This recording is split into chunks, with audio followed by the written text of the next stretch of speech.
The morphine was wearing off, and the pain in my chest felt like someone had driven a truck through my ribs. But it wasn't the physical agony that made my breath catch in the cardiac recovery unit.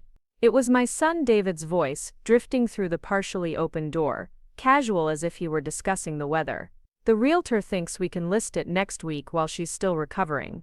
Mom won't be able to fight it, not in her condition. By the time she's back on her feet, the papers will be signed and we'll have the cash." Before we jump back in, tell us where you're tuning in from. And if this story touches you, make sure you're subscribed, because tomorrow, I've saved something extra special for you. 3 weeks earlier, I had been Margaret Chen, 68 years old, retired high school mathematics teacher, and the proud owner of a Victorian house on Maple Street that had been in my family for 4 generations. I was also, according to Dr. Martinez, in need of emergency triple bypass surgery after what my cardiologist called a widowmaker heart attack that should have killed me in the grocery store parking lot. The house had been my sanctuary since my husband Robert died 5 years ago. Every morning, I'd sit on the wraparound porch with my coffee, watching the neighborhood kids walk to school past the same oak tree where Robert had proposed in 1978. The house had good bones, as my grandmother used to say. Solid foundation, original hardwood floors, and enough character to make real estate agents salivate every time they knocked on my door with unsolicited offers. David had been supportive when I first collapsed, rushing to St. Mary's Hospital with his wife Amanda, holding my hand while Dr. Martinez explained the severity of my condition. He'd taken time off from his accounting firm, arranged for someone to water my plants, even brought me my favorite crossword puzzle books. The perfect son, concerned and attentive, asking all the right questions about my recovery timeline and what kind of help I'd need at home. I should have been suspicious when he started asking about my will. "Mom, we should probably update your estate planning," he'd said during one of his hospital visits, his voice carrying that professional tone he used with difficult clients. "You know, just in case. Have you thought about what would happen to the house if something goes wrong with the surgery?" I'd brushed off his concerns. The surgery was risky, yes, but I was strong. I'd survived Robert's death, survived 30 years of teaching algebra to teenagers, survived my mother's long decline from Alzheimer's. I wasn't planning on going anywhere just because some surgeon wanted to reroute my cardiovascular system. But as the days passed and my surgery date approached, David's visits became more frequent and his questions more specific. Had I updated my insurance beneficiaries? Did I have power of attorney documents? What about the mortgage situation on the house? "There's no mortgage," I'd reminded him. "Your father and I paid it off 15 years ago." His eyes had lit up in a way that should have warned me. "Right, I forgot. So it's completely yours, free and clear." The night before my surgery, David brought Amanda and their 12-year-old daughter Sophie to what he called a good luck dinner in my hospital room. Sophie, my only grandchild, had made me a card with stick figures holding hands around a house that looked remarkably like mine. "So you'll remember what you're coming home to, Grandma," she'd said, her dark eyes serious behind wire-rimmed glasses. Amanda had been quieter than usual that evening, picking at the takeout Chinese food David had brought, glancing at her husband with an expression I couldn't quite read. When Sophie went to the bathroom, Amanda leaned closer to my bed. "Margaret, is there anything you need us to handle while you're recovering? Bills, paperwork, anything like that?" "I've got everything arranged," I'd told her. "Mrs. Patterson next door has my spare key for emergencies, and my accounts are all set up for automatic payments." David had looked up from his low mien. "Mom, you should probably give me power of attorney. You know, just temporarily, while you're unable to make decisions. It would make things easier if there are any medical or financial issues." Something in his tone made my chest tighten, and not from the heart condition. "I can make my own decisions, David. The surgery is on my heart, not my brain." Of course. I just meant if you're unconscious or on medication." The doctors said the recovery could be complicated. I'd signed the power of attorney papers that night, telling myself I was being practical. David was my only child, and Amanda was a nurse. If something went wrong, who else would make decisions for me?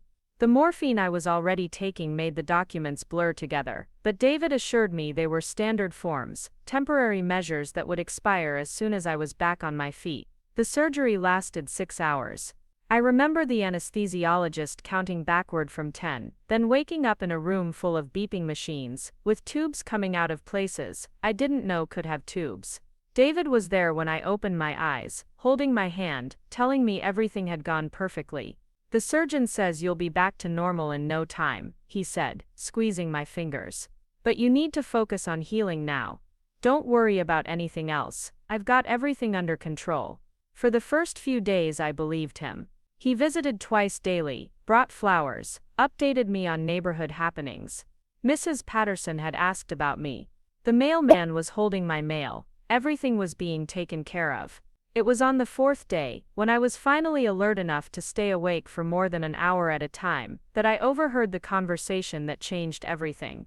I'd been dozing when voices in the hallway woke me. David was talking to someone, his voice carrying that excited edge he got when discussing a particularly lucrative client.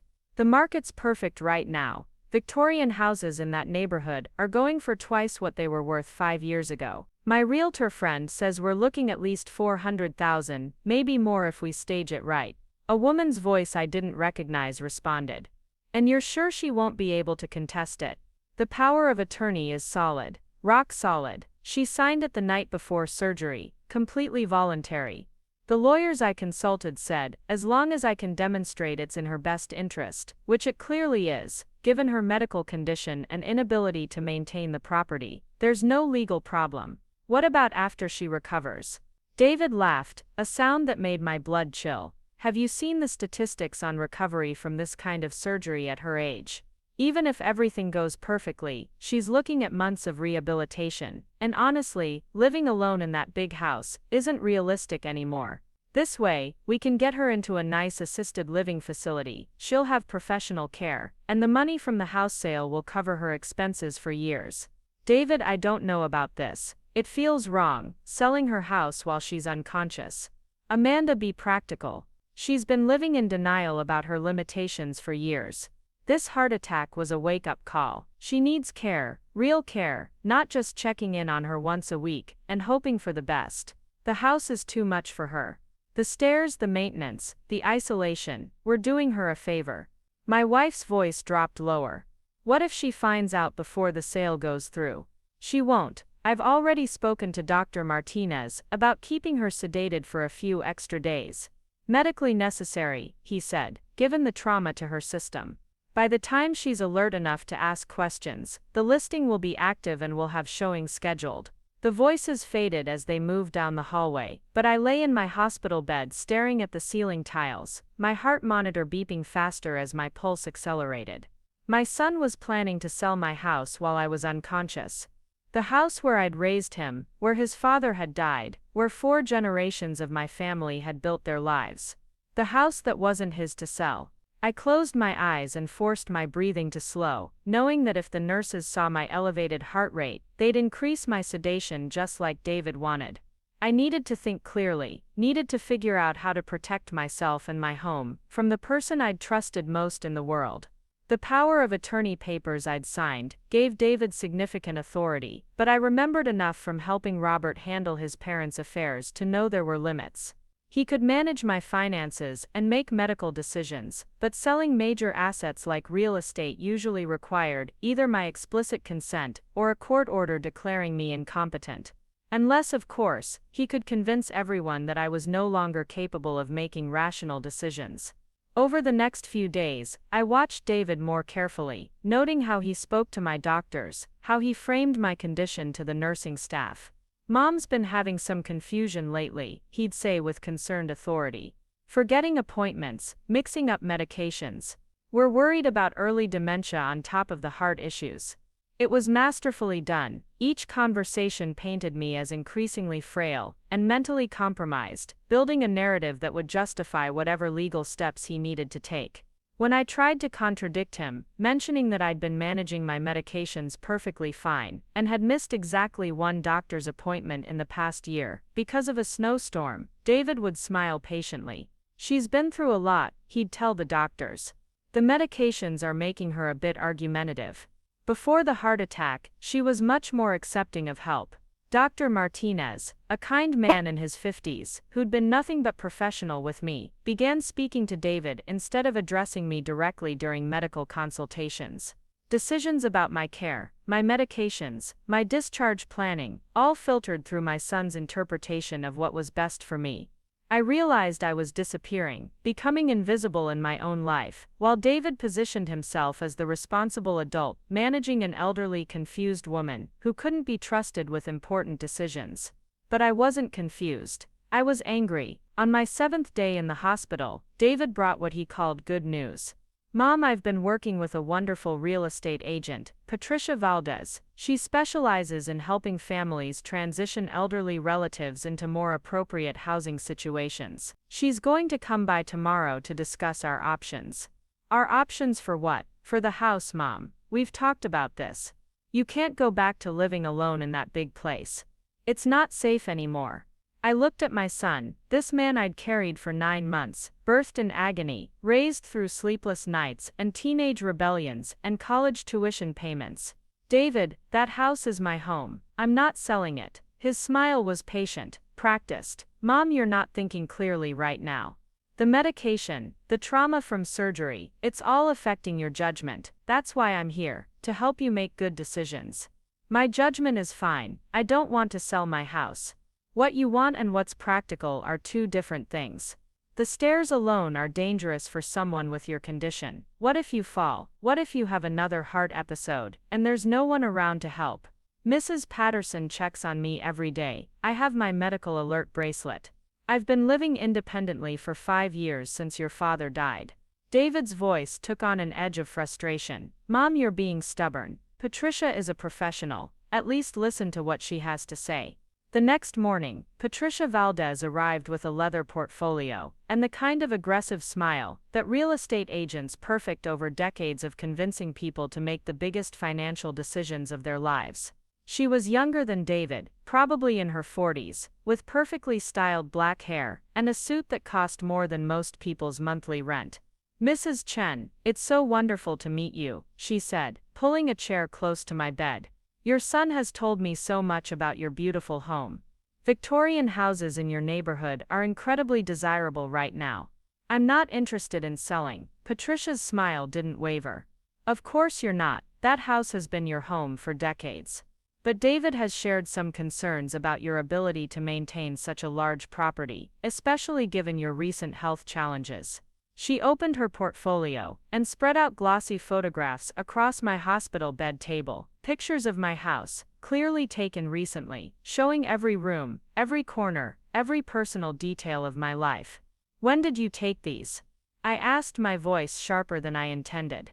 David shifted in his chair. I had Patricia do a preliminary assessment while you were in surgery, just to get an idea of the property value. For insurance purposes, he'd had strangers in my house, photographing my belongings, evaluating my life, like items at an estate sale, while I was unconscious on an operating table. Patricia continued her presentation as if I hadn't spoken. The market analysis shows your property is worth significantly more than you might expect. Victorian homes, with original details, are premium properties. We're looking at a listing price in the $400,000 range, possibly higher with the right staging. I'm not selling my house. Mrs. Chen, I understand this is emotional, but let's talk practically about your care needs. The proceeds from this sale could provide for excellent assisted living arrangements. I have brochures for several lovely facilities that specialize in post-cardiac care. She pulled out more glossy materials, this time showing elderly people smiling in sterile common rooms, playing board games, and participating in what the brochures called enriching social activities. You'd have 24-hour medical supervision, prepared meals, housekeeping services, and a community of peers. No more worrying about home maintenance, property taxes, or managing a large house alone. I looked at the photographs of my house, spread across the table, then Preparing and narrating this story took us a lot of time, so if you are enjoying it, subscribe to our channel. It means a lot to us. Now back to the story. Chen, your son is very concerned about your well-being. My son is concerned about his inheritance. There's a difference. Patricia closed her portfolio and leaned back in her chair. I think you should discuss this with David. These are complex decisions, and you're dealing with significant health challenges. The only complex decision here is why my son thinks he can sell my house without my consent. After Patricia left, David returned with coffee and the kind of forced cheerfulness that meant he was planning something I wouldn't like. So, what did you think of Patricia? She's really knowledgeable about the market. I think she's a real estate agent trying to earn a commission, and you're a son who's forgotten that I'm still alive. David's mask slipped for just a moment, showing a flash of genuine anger before he recovered his concerned caregiver expression. Mom, you're being unreasonable. I'm trying to help you. Then help me by respecting my decisions. Your decisions aren't realistic anymore. You had a massive heart attack. You're lucky to be alive. Living alone in that house isn't safe. That's my choice to make. No, actually, it's not. David's voice dropped to a lower register, the one he used when delivering bad news to clients. I have power of attorney. I have medical documentation of your compromised condition. I can make these decisions for you if necessary. The threat hung in the air between us like smoke. I studied my son's face, looking for some trace of the boy who used to build blanket forts in my living room, who'd cried when his goldfish died, who'd called me every Sunday during his first year of college because he was homesick. David, are you actually threatening to have me declared incompetent so you can steal my house? I'm not stealing anything. I'm protecting your interests and ensuring you get proper care. While coincidentally gaining access to $400,000, his face reddened. This isn't about money. Everything's about money with you, David. It has been since you graduated business school and decided your father and I were financial liabilities instead of people who loved you. He stood abruptly, his chair scraping against the floor. I don't have to listen to this. You're obviously not in the right frame of mind to discuss this rationally. After he left, I lay in my hospital bed staring out the window at the parking lot where I'd collapsed 3 weeks ago. The view was depressing, just rows of cars and a concrete landscape that stretched to a busy street where traffic moved past without stopping. I thought about my house, about the morning light that came through the kitchen windows where I drank my coffee, about the garden where Robert's roses still bloomed every summer, about the photo albums tucked away in closets and the memories embedded in every room. David was right about one thing. I was lucky to be alive, but being alive meant I still had choices to make, and I wasn't about to let my son make them for me. That night, after the nurses finished their evening rounds and the hospital settled into its quiet overnight rhythm, I called the one person I trusted completely.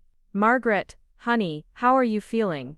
Elena Patterson's voice was warm with concern. Mrs. Patterson had lived next door for 25 years, had been there when Robert died, had checked on me every day since his funeral. Elena, I need your help, and I need you to keep this conversation between us. Of course, dear. What's going on? I told her everything.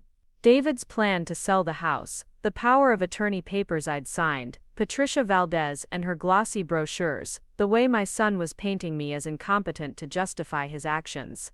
Elena listened without interrupting, occasionally making small sounds of disapproval that told me she was taking this as seriously as I was. That son of yours, she said when I finished. I never did trust him after he stopped visiting regularly. Robert used to worry that boy cared more about appearances than family. Elena, I need you to do something for me.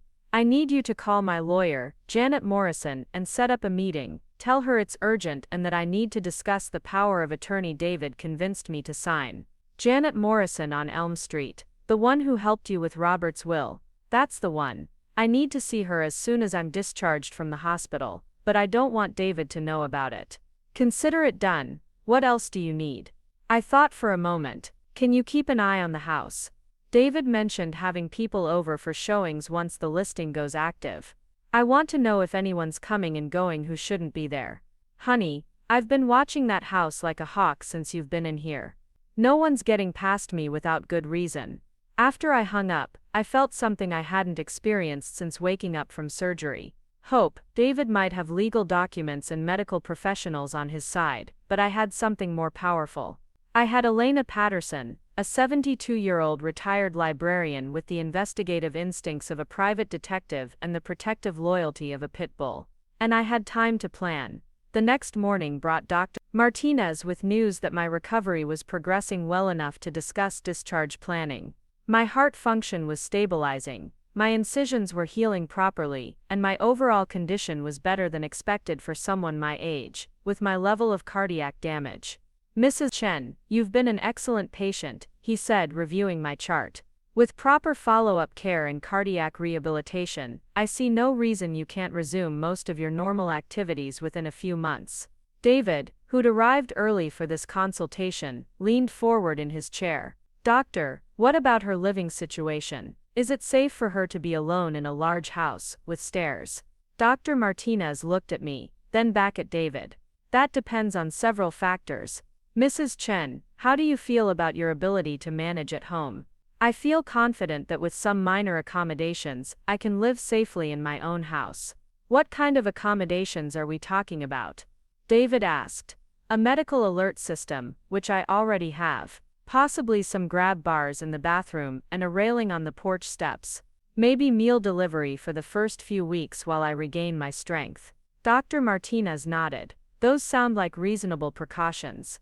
I'd also recommend visiting nurse services for the first month, just to monitor your progress and ensure you're following your medication regimen properly.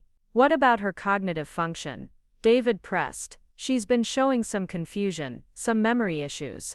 I turned to stare at my son. I have not been showing confusion or memory issues. Dr. Martinez consulted his notes.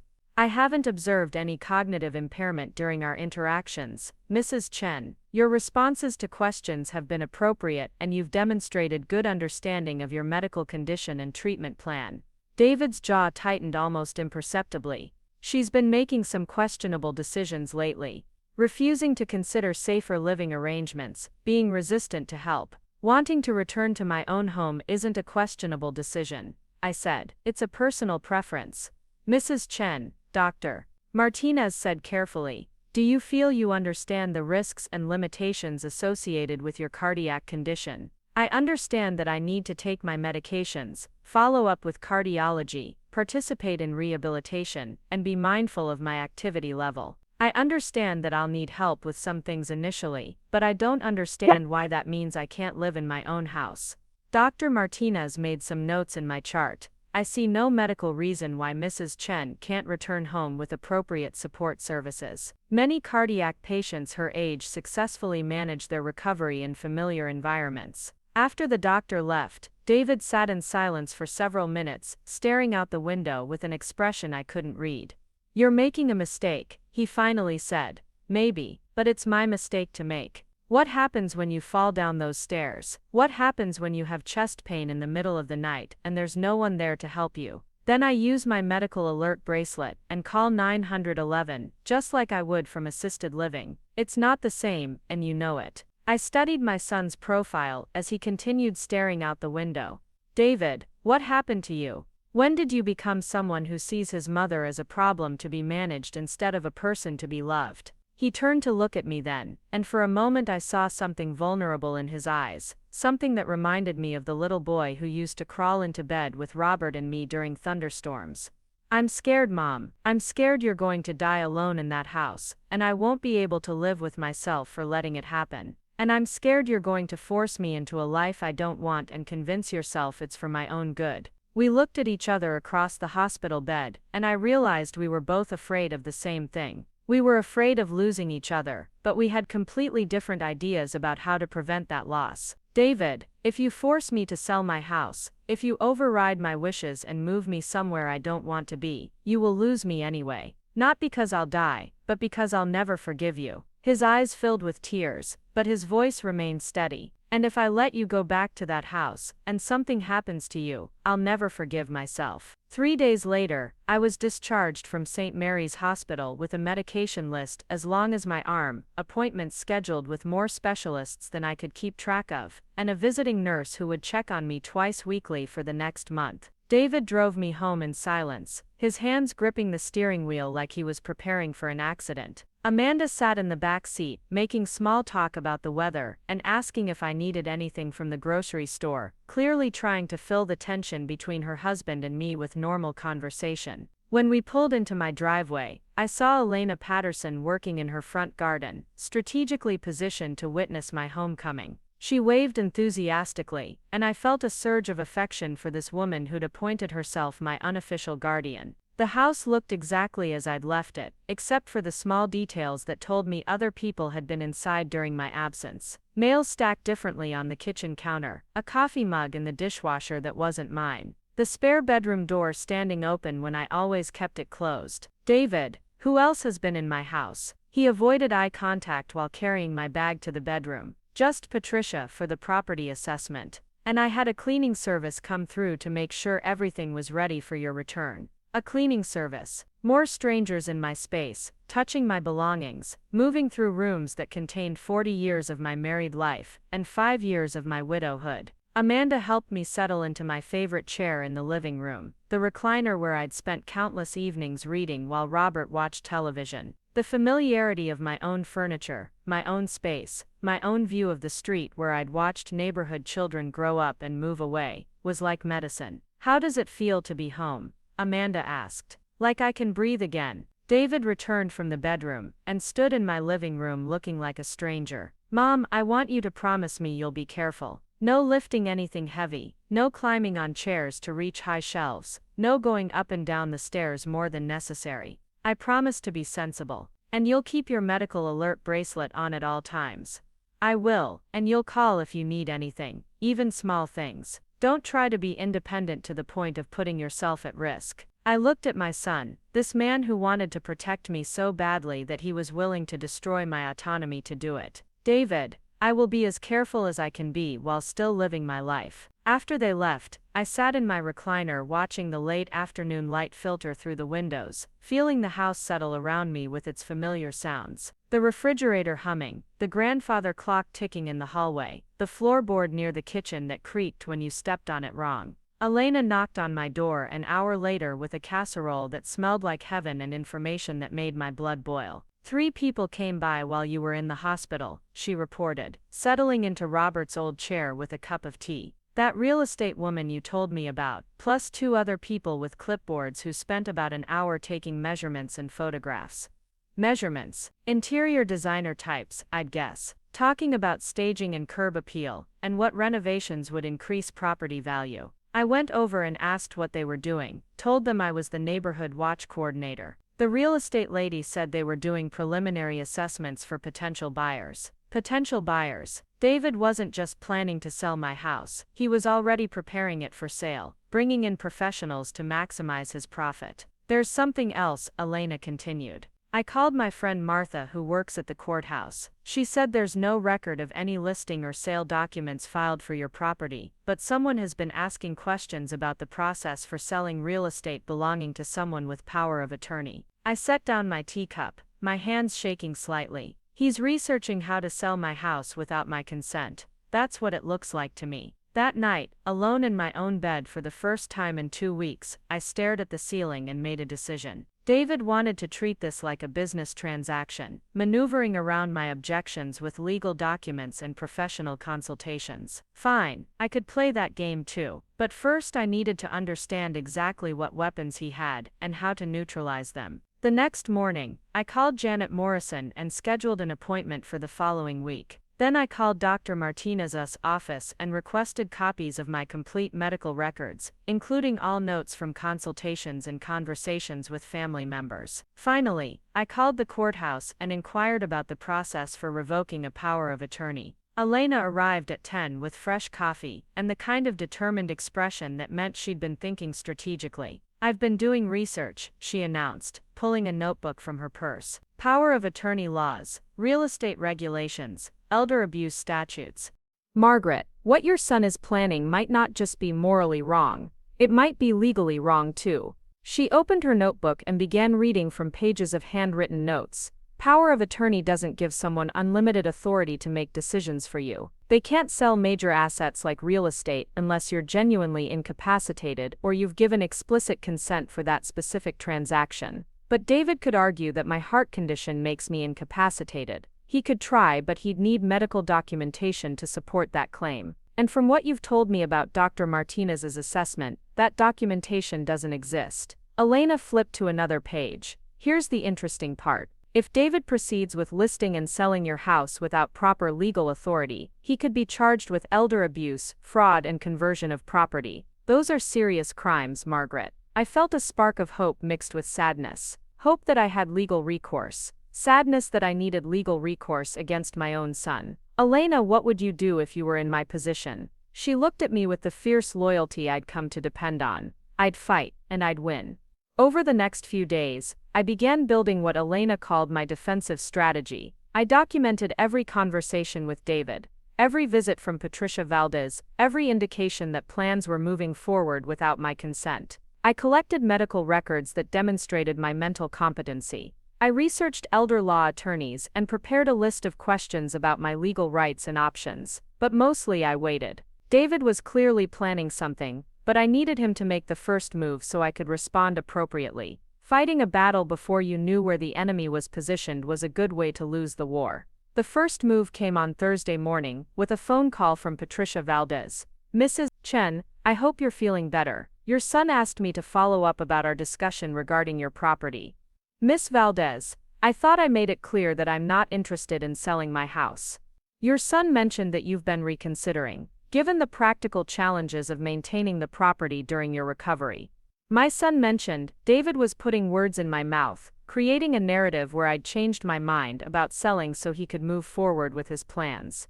"Valdez, I have not been reconsidering. I am not selling my house."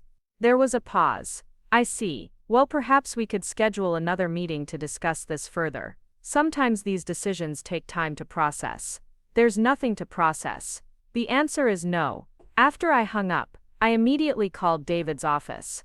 "David, I just received a call from Patricia Valdez saying that you told her I was reconsidering selling the house."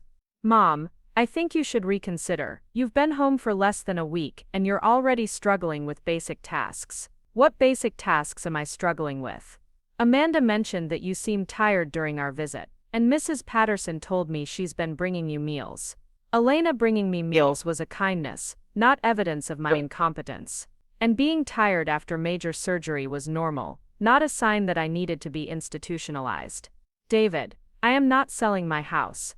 If you continue to tell people that I am, you'll be lying."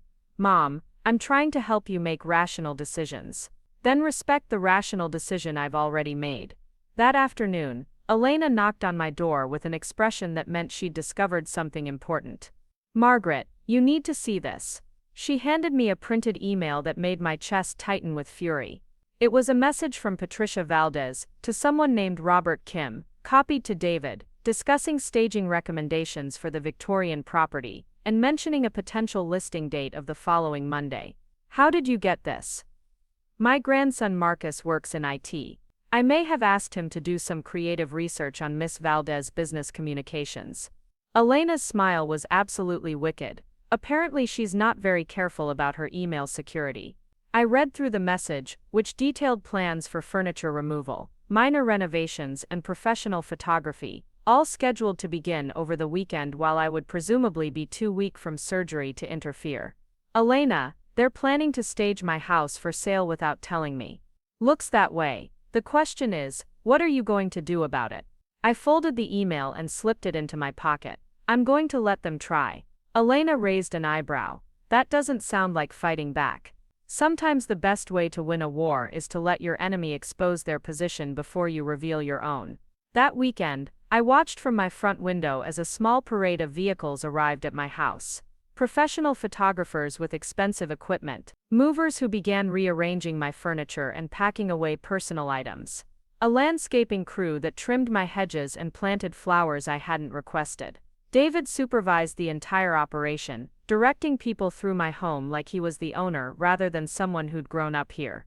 He'd brought coffee and donuts for the workers, played music on a portable speaker, turned my property preparation into a cheerful community event.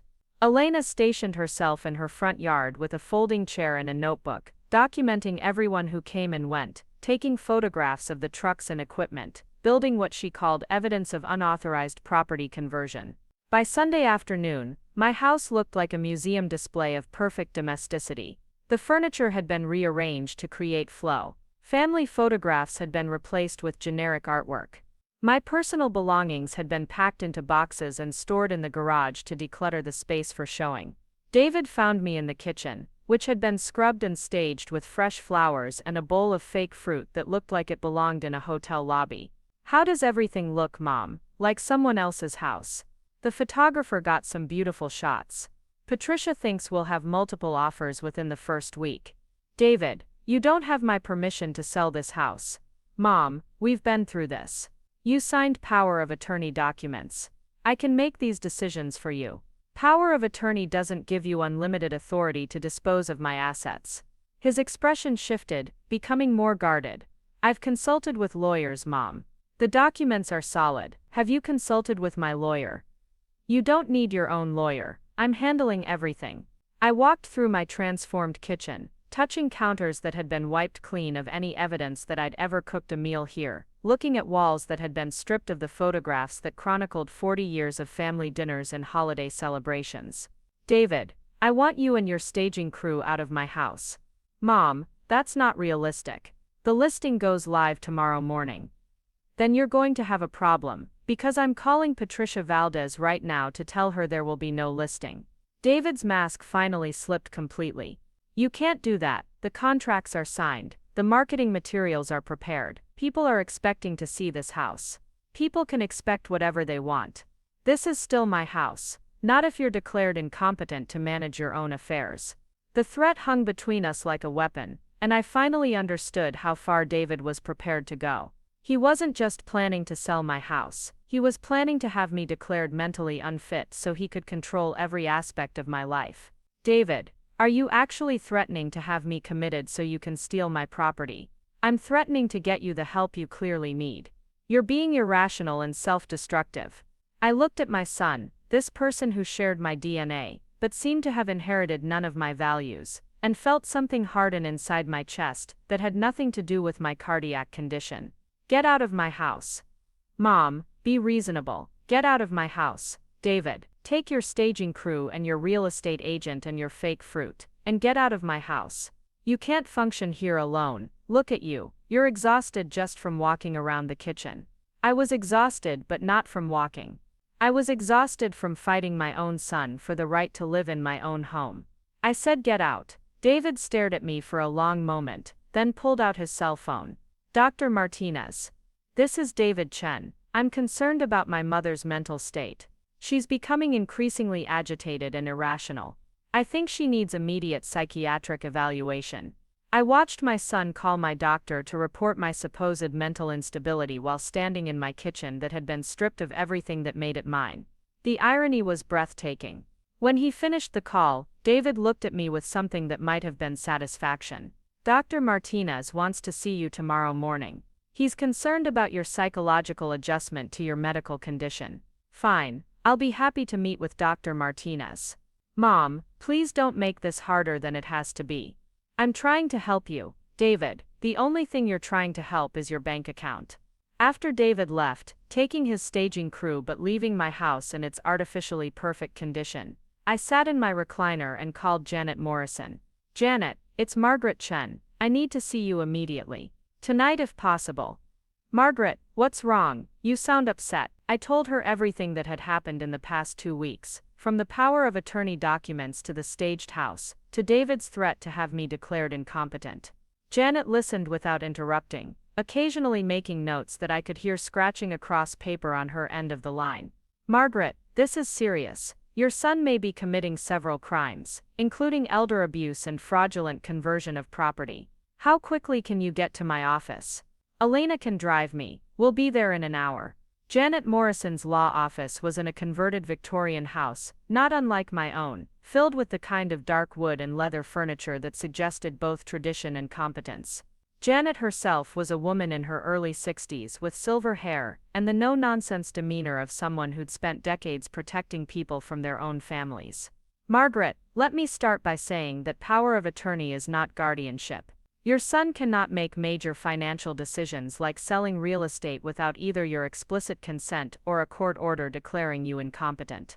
What he's planning is illegal, but he seems confident that the documents I signed give him that authority." Janet reviewed the power of attorney papers that David had convinced me to sign in the hospital. These are standard medical and financial power of attorney forms.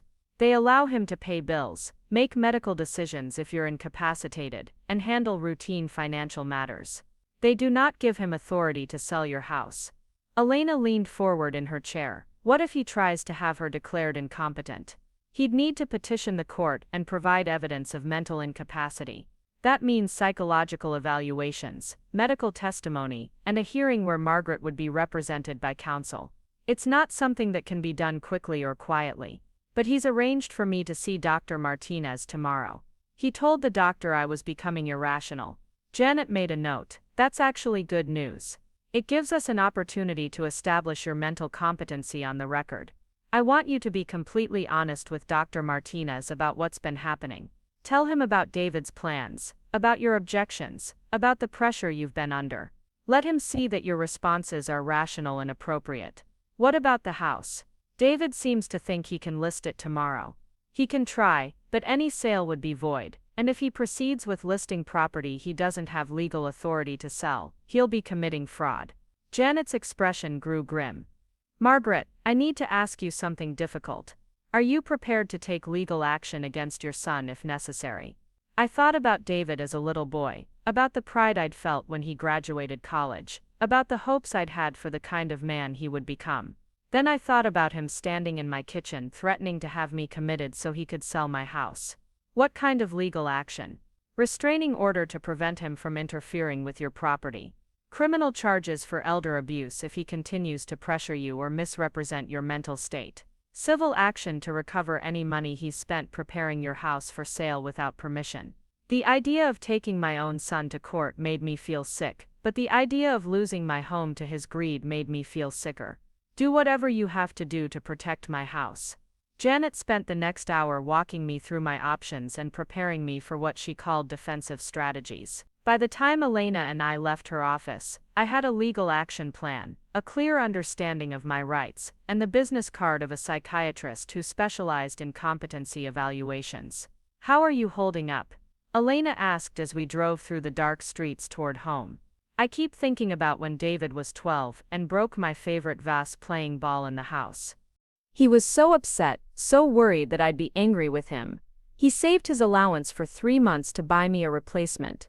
What happened to that boy? I think he grew up and learned that money was more important than people.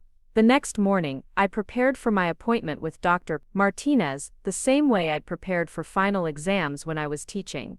I made notes about my medical condition, my living situation, my reasons for wanting to stay in my own home, and my concerns about David's behavior.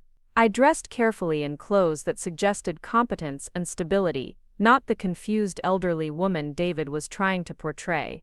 Elena insisted on driving me to the appointment, and Janet Morrison met us in the hospital lobby to provide moral support and legal witness to the consultation. Dr. Martinez looked surprised to see me accompanied by an attorney. Mrs. Chen, your son expressed some concerns about your mental state. He said you were becoming agitated and making irrational decisions. Doctor, I'd like to clarify what my son considers irrational. He considers my refusal to sell my house and move to assisted living to be evidence of mental instability. I spent the next 30 minutes calmly explaining the situation, showing Dr. Martinez the emails Elena had obtained, the staging photographs, and Janet's assessment of the legal issues involved. Dr. Martinez listened carefully, occasionally asking questions that demonstrated his growing understanding of what was actually happening. Mrs. Chen, your son led me to believe you were experiencing post-surgical confusion or possible dementia symptoms. Doctor, I may be recovering from surgery, but my mind is perfectly clear enough to recognize when someone is trying to manipulate me. Dr. Martinez made extensive notes in my medical record, then administered a cognitive assessment that I passed easily. When he finished, he leaned back in his chair with an expression that suggested he was reconsidering everything David had told him. Mrs. Chen, I see no evidence of cognitive impairment or mental instability. Your responses are rational, your memory is intact, and your understanding of your situation is accurate and appropriate. Doctor, will you document that assessment in my medical record? I already have, and Mrs. Chen, I owe you an apology. Your son painted a picture of someone who was no longer capable of making her own decisions. That's clearly not the case.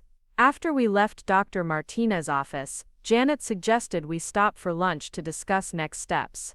Over sandwiches at a quiet restaurant, she outlined what she called our offensive strategy. We need to take control of this situation before David escalates further. I'm going to file for an emergency restraining order preventing him from taking any action regarding your property. I'm also going to send him a cease and desist letter warning him about the legal consequences of his actions. Will that stop him? It should. David's an accountant, not a criminal. When he realizes he could face serious legal consequences, he'll back down. Elena stirred her soup thoughtfully. What if he doesn't back down? What if he's too invested in this plan to give up? Janet's expression grew serious. Then we'll take him to court and let a judge decide whether his actions constitute elder abuse and fraud. That afternoon, Elena and I returned to my house to find Patricia Valdez's car in my driveway and a for sale sign planted in my front yard like a flag claiming conquered territory.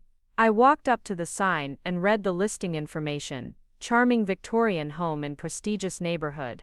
Motivated seller, priced for quick sale. Motivated seller, as if I was eager to abandon everything I'd built here. Patricia emerged from my house carrying a lockbox and looking flustered when she saw me. Mrs. Chen, I wasn't expecting you. I imagine not, since this is my house and I didn't give you permission to be here. Your son said you'd agreed to the listing. My son lied to you. Patricia's professional composure cracked. This is very awkward. I have showings scheduled for this afternoon. Then you need to cancel them. Mrs. Chen, there are legal contracts involved. I can't just cancel a listing because of family disagreements. Elena stepped forward with the kind of smile that meant someone was about to receive an education. Valdez, you might want to call your broker before you proceed. This listing is fraudulent. Mrs. Chen never consented to sell her property, and her son doesn't have legal authority to list it for her. I have power of attorney documents.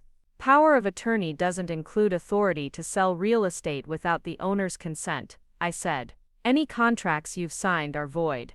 Patricia pulled out her phone and walked away for a tense conversation with someone who was clearly not happy about the news. When she returned, her professional smile was gone entirely.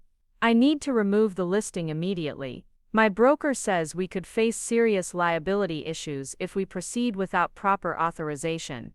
Good decision, Elena said cheerfully. After Patricia left, taking her sign and her lockbox and her dreams of a quick commission, Elena and I sat on my front porch watching the neighborhood return to normal. The staging crew had left my house looking like a showroom, but it was still my house, still my sanctuary. How are you feeling? Elena asked. Like I just won the first battle in what's going to be a long war. David called that evening, his voice tight with controlled anger. Mom, you've made a serious mistake. Patricia says you threatened her with legal action. I informed her that listing my house without my consent was fraud. That's not a threat, it's a fact. You're being manipulated by that lawyer. Janet Morrison is taking advantage of your confusion to generate legal fees. David, Dr. Martinez confirmed today that I'm not confused. My cognitive function is normal for someone my age. There was a pause. He told me you needed psychological evaluation, and I had one. I passed. The only person questioning my mental state is you, and you're doing it for financial gain. This isn't over, Mom. Yes, it is. David, if you take any further action regarding my house or my medical care without my consent, I will have you arrested for elder abuse. You're bluffing. Try me. The next morning brought a delivery that changed everything. Elena signed for a certified letter addressed to me from David's law firm, a document that made my hands shake as I read it. Petition for guardianship and conservatorship, Elena read over my shoulder. He's actually trying to have you declared incompetent. The legal papers claimed that Margaret Chen was suffering from post-surgical cognitive decline, was unable to make rational decisions about her care and safety, and required court-appointed guardianship to protect her from her own poor judgment. David was petitioning to be appointed as my guardian, which would give him complete control over my medical care, living situation and finances. Including my house. I called Janet Morrison immediately. He filed for guardianship. I was expecting this. Margaret, don't panic. These petitions are often filed by family members who think they're doing the right thing, but they're not automatically approved. The court will require evidence, evaluations, and a hearing. What kind of evidence? Medical testimony about your mental capacity. David will need doctors to testify that you're incapable of making your own decisions. Given Dr. Martinez's assessment yesterday, that's going to be difficult. What do I need to do? First, we file a response denying all claims and requesting your own competency evaluation. Second, we gather evidence that your decision-making is rational and appropriate. Third, we prepare for a court hearing where you'll demonstrate that you're perfectly capable of managing your own affairs. Elena drove me to Janet's office, where we spent 3 hours preparing legal documents that felt like preparing for battle. Janet explained that guardianship hearings were serious proceedings where the court had to determine whether someone was truly incapable of caring for themselves. Margaret, the standard is high. The petitioner has to prove by clear and convincing evidence that you're incapable of making or communicating responsible decisions. David can't just claim you're stubborn or making choices he disagrees with. What if he brings in doctors who say I'm incompetent? Then we bring in doctors who say you're not. This becomes a battle of expert witnesses, and we have the advantage of Dr. Martinez's recent evaluation. How long does this process take? Usually several months. The court will want comprehensive evaluations, medical records, testimony from people who interact with you regularly. It's not a quick process. That was both good news and bad news. Good because it gave me time to prepare my defense. Bad because it meant months of uncertainty, months of David trying to control my life, while we waited for a judge to decide whether I was competent to live in my own house. Over the next few weeks, my life became a series of evaluations and interviews as both sides built their cases. David's attorney arranged for me to be examined by a geriatric psychiatrist who specialized in cognitive impairment. I spent 4 hours with Dr. Rebecca Foster, undergoing tests that measured everything from my ability to remember lists of words to my understanding of complex financial concepts. Dr. Foster was thorough, professional, and clearly experienced in distinguishing between normal aging and genuine cognitive decline. She interviewed me about my medical history, my living situation, my reasons for wanting to stay in my own home, and my relationship with David. Mrs. Chen, your son has expressed concern about your judgment regarding your living situation. Can you tell me about your decision to remain in your current home? I explained about the modifications I was willing to make, the support services I was arranging, the medical alert system I already had. I talked about Elena's daily check-ins, the visiting nurse program, and my plan for managing household tasks during my recovery. Dr. Foster, I understand that living alone has risks at my age and with my medical condition, but I believe those risks are manageable with appropriate precautions. What I can't manage is being forced to live somewhere I don't want to be. Tell me about your relationship with your son. David loves me, but he's scared. He's scared I'll die alone in my house, and he's convinced himself that controlling my living situation will prevent that from happening. Unfortunately, he's also discovered that selling my house would solve some of his own financial problems. Dr. Foster made notes throughout our conversation, occasionally asking follow-up questions that suggested she was getting a clear picture of the family dynamics involved. At the end of the evaluation, she delivered her assessment with the kind of professional neutrality that I found both reassuring and terrifying. Mrs. Chen, based on my examination, you demonstrate normal cognitive function for someone your age. Your memory, reasoning ability and judgment are all within normal parameters. You show clear understanding of your medical condition and its limitations, and your plans for managing your living situation are reasonable and appropriate. Does that mean you'll testify that I'm competent? I'll testify that I found no evidence of cognitive impairment that would prevent you from making your own decisions about your care and living situation. Meanwhile, David was building his own case with evidence I found both infuriating and heartbreaking. He'd collected statements from neighbors who'd seen me looking tired or moving slowly since my surgery. He'd documented every time I'd needed Elena's help with groceries or household tasks. He'd even obtained records from my pharmacy showing the number and complexity of medications I was taking. Each piece of evidence, taken individually, was accurate. I was tired. I did need help with some tasks. I was taking multiple medications for my heart condition. But David was presenting normal recovery processes as evidence of incompetence, turning my cautious approach to healing into proof that I couldn't care for myself. The most painful part was discovering that David had interviewed people I considered friends, asking leading questions about my mental state and ability to live independently. Some had refused to participate, but others had provided statements that, while well-intentioned, supported his narrative of a frail elderly woman who was too proud to admit she needed help. Mrs. Henderson from down the street had told David's lawyer that I seemed confused when she visited during my first week home from the hospital. She didn't mention that I'd been taking pain medication at the time, or that our conversation had been perfectly coherent despite my obvious fatigue.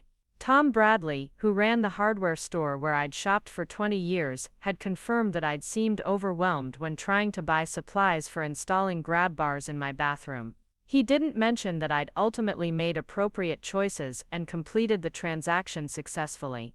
Each statement, taken out of context, painted a picture of cognitive decline that had nothing to do with my actual mental state. David was essentially arguing that recovery from major surgery looked like dementia, and therefore I needed guardianship. Janet was building our counter case with evidence that demonstrated my continued competence. We had Dr. Martinez's evaluation, Dr. Foster's assessment, and testimony from Elena about my daily functioning. We had documentation of my successful management of household finances, medical appointments, and personal care during my recovery. Most importantly, we had evidence that my decision to remain in my own home was not the product of impaired judgment but of careful consideration of my options and preferences. Margaret, the key to winning this case is showing that disagreeing with your son's preferences doesn't equal incompetence. Janet explained during one of our preparation sessions. Adults have the right to make choices that other people think are unwise, as long as they understand the consequences of those choices. What are the chances David wins, based on the evidence I've seen? Very low, but Margaret, you need to understand that even if we win, this process is going to damage your relationship with David permanently. Are you prepared for that? I thought about the little boy who'd saved his allowance to replace my broken vase, and about the man who'd threatened to have me committed so he could sell my house. Janet, that relationship was damaged. The preliminary hearing was scheduled for a Tuesday morning in October, 3 months after my surgery and 2 months after David filed his petition. The courtroom was smaller than I'd expected, wood-paneled and formal, with a judge's bench that seemed designed to intimidate anyone who appeared before it. Judge Patricia Williams was a woman in her 50s with gray hair and the kind of patient expression that suggested she'd heard every possible family horror story. She reviewed the case files while David, his attorney Janet, and I sat at tables facing her bench like opposing armies preparing for battle. This is a preliminary hearing to determine whether there's sufficient evidence to proceed with a full guardianship evaluation, Judge Williams began. Mr. Chen, you're petitioning for guardianship of your mother based on claims that she's unable to make rational decisions about her care and safety. Mrs. Chen, you're contesting these claims. Is that correct? Yes, Your Honor, Janet responded. Mrs. Chen maintains that she's fully competent to make her own decisions and that her son's petition is motivated by financial interest in her property rather than genuine concern for her welfare. Judge Williams looked at David's attorney. Mr. Harrison, what evidence are you presenting to support claims of incompetence? David's lawyer, a sharp-dressed man who looked like he specialized in this kind of family warfare, stood to present what he called compelling evidence of cognitive decline and poor judgment. He submitted medical records showing the severity of my heart attack, documentation of my medications and their potential cognitive side effects, and statements from neighbors and acquaintances about my apparent confusion and inability to manage household tasks. Your Honor, Mrs. Chen is suffering from post-surgical cognitive impairment that prevents her from making rational decisions about her safety and care. She insists on living alone in a large house with stairs despite her cardiac condition and advanced age. She becomes agitated when family members try to discuss safer living arrangements, and she's shown poor judgment in rejecting appropriate medical recommendations. What medical recommendations has she rejected? Her son arranged for assisted living placement that would provide 24-hour medical supervision and social interaction. Mrs. Chen refused to consider this option and became hostile when it was discussed. Judge Williams made notes, then looked at Janet. Miss Morrison, how do you respond to these claims? Janet stood with the kind of confidence that comes from knowing you have the stronger case. Your Honor, Mr. Chen is conflating his mother's exercise of personal autonomy with evidence of incompetence. Mrs. Chen underwent comprehensive cognitive evaluation by Dr. Rebecca Foster, a geriatric psychiatrist, who found no evidence of cognitive impairment. She's managing her medical care, household finances, and personal needs successfully with appropriate support services. What about the claims of poor judgment regarding her living situation? Mrs. Chen's decision to remain in her own home is based on careful consideration of her medical needs, financial resources, and personal preferences. She's arranged for visiting nurse services, installed safety equipment, and has daily contact with neighbors who can assist in emergencies. This is not poor judgment, it's informed decision-making. Judge Williams reviewed the documents both sides had submitted. I'm also seeing here that Mrs. Chen's son has a financial interest in her property. Can you explain that? Janet's smile was predatory. Your Honor, we have evidence that Mr. Chen has been working with real estate agents to prepare his mother's house for sale, including staging the property and scheduling showings, all without his mother's knowledge or consent. He stands to benefit financially from having his mother declared incompetent and placed in institutional care. David's face flushed red, but his attorney maintained professional composure. Your Honor, Mr. Chen's concerns about his mother's welfare are genuine. Any financial considerations are secondary to ensuring she receives appropriate care. Mr. Harrison, I'm looking at photographs here of Mrs. Chen's house that appear to have been staged for sale. When were these taken? I'm not certain of the exact dates, Your Honor. Mrs. Chen, when were you made aware that your house was being prepared for sale? I stood carefully, my legs still shaky from the stress of the proceeding. Your Honor, I discovered it when I returned home from the hospital. My son had arranged for staging professionals to remove my personal belongings and prepare the house for showings while I was unconscious from surgery. Judge Williams's expression grew stern. Mr. Chen, is it true that you attempted to list your mother's property for sale without her consent? David's attorney whispered something to him, but David stood anyway. Your Honor, I was trying to arrange appropriate care for my mother. The house is too much for her to maintain. That wasn't my question. Did you attempt to sell property that belongs to your mother without her permission? I have power of attorney. Power of attorney for medical and financial management doesn't include authority to dispose of major assets like real estate. Were you aware of that? David's silence was answer enough. Judge Williams made more notes than addressed both attorneys.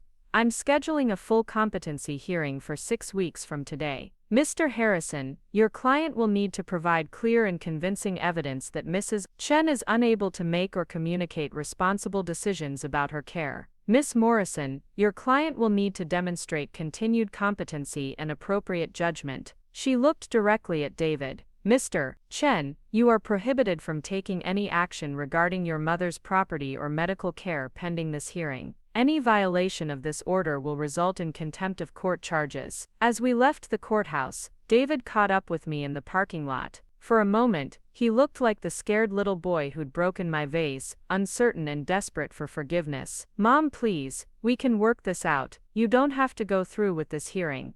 David, I didn't start this legal process. You did. I was trying to help you. No, you were trying to help yourself. There's a difference. He stared at me for a long moment, then walked away without another word. That night, sitting in my own kitchen in my own house, surrounded by the familiar sounds and smells that meant home, I called Sophie. Grandma, how are you feeling? Tired, sweetheart, but strong. Dad says you're sick and need to move to a place where people can take care of you. I closed my eyes, hating that David was involving his daughter in our conflict. Sophie, I'm recovering from surgery, which means I need to be careful and get help with some things. But I'm not sick in the way your father means. Are you going to have to move away from your house?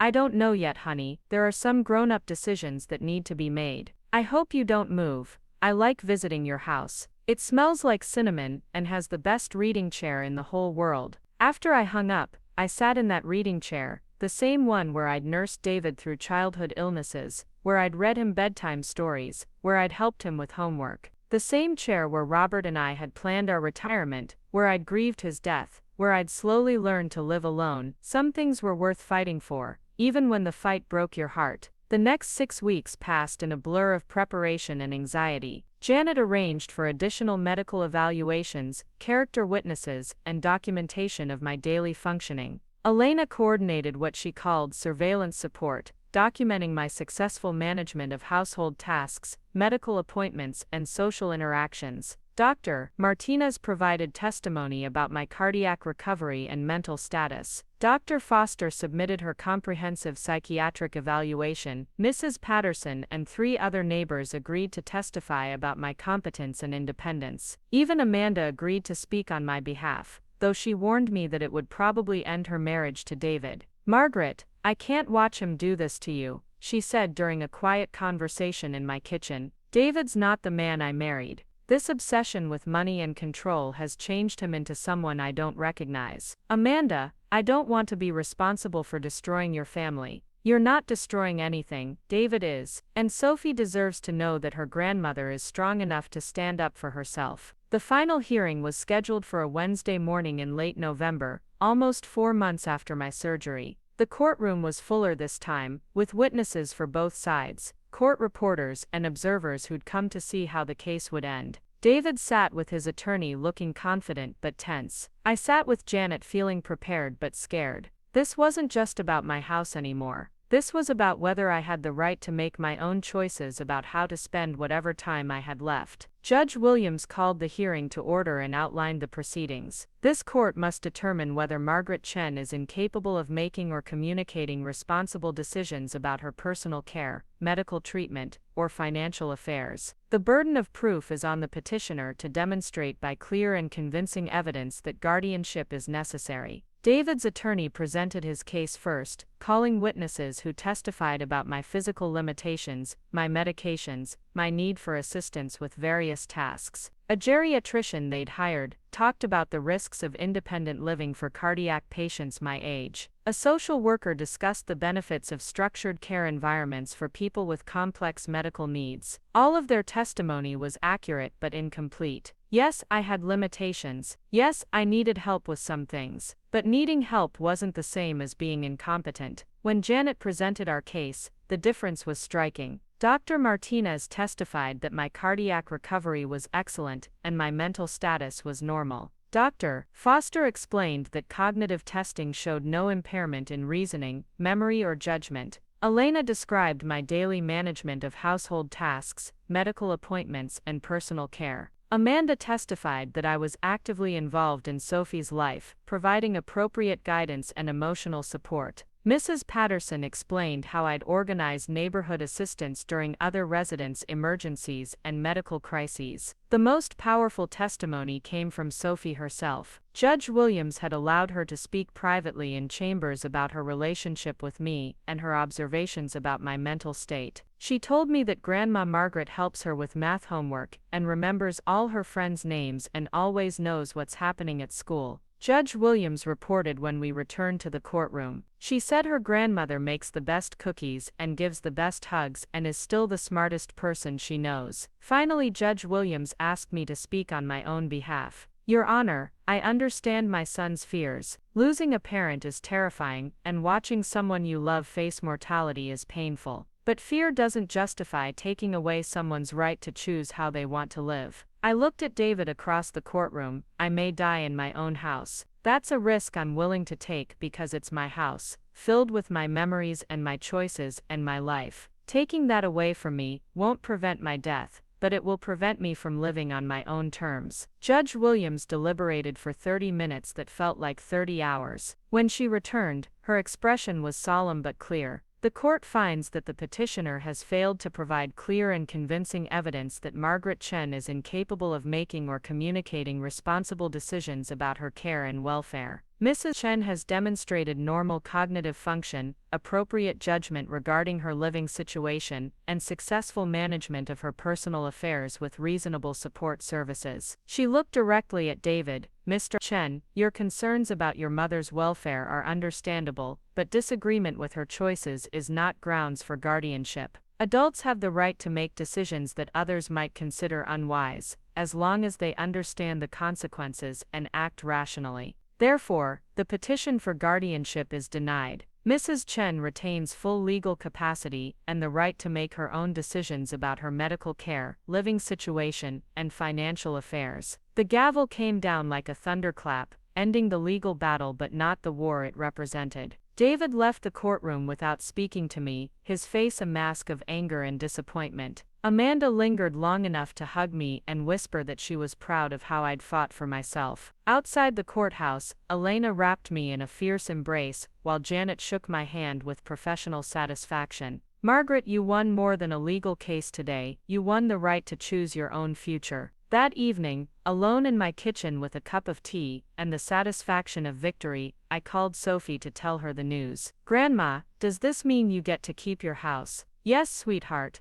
I get to keep my house. Good. I was worried about where we'd make cookies if you had to move. Later, as I sat in my reading chair watching the early winter darkness settle over my neighborhood, I thought about the cost of winning. David and I might never repair our relationship. The trust between us had been broken by legal battles and financial calculation. But I was still Margaret Chen, still the owner of my own life, still the guardian of my own choices. Some victories came with losses, but some battles were worth fighting anyway. Outside, the first snow of the season began to fall, dusting my front porch and the yard where Robert's roses lay dormant, waiting for spring. In the distance, I could hear the sound of life continuing, cars passing, neighbors calling to each other, the ordinary symphony of a community where I belonged. My house settled around me with its familiar sounds and I was home. 6 months later, spring arrived with Robert's roses blooming again in my front yard. Sophie visited every weekend, helping me tend the garden and learning to bake my grandmother's apple pie recipe. David never called, never visited, never acknowledged that his mother had chosen her own path over his financial plans. Amanda divorced him quietly, taking Sophie and starting fresh in a new town, where her daughter could visit her grandmother without family drama complicating every interaction. Elena remained my faithful neighbor, checking on me daily and celebrating each small victory of independent living. My heart grew stronger with physical therapy and determination, proving that sometimes the best medicine is refusing to surrender to other people's fears. The house stood solid around me, filled with memories and hope for whatever time remained. Up next, you've got 2 more standout stories right on your screen. If this one hit the mark, you won't want to pass these up, just click and check them out.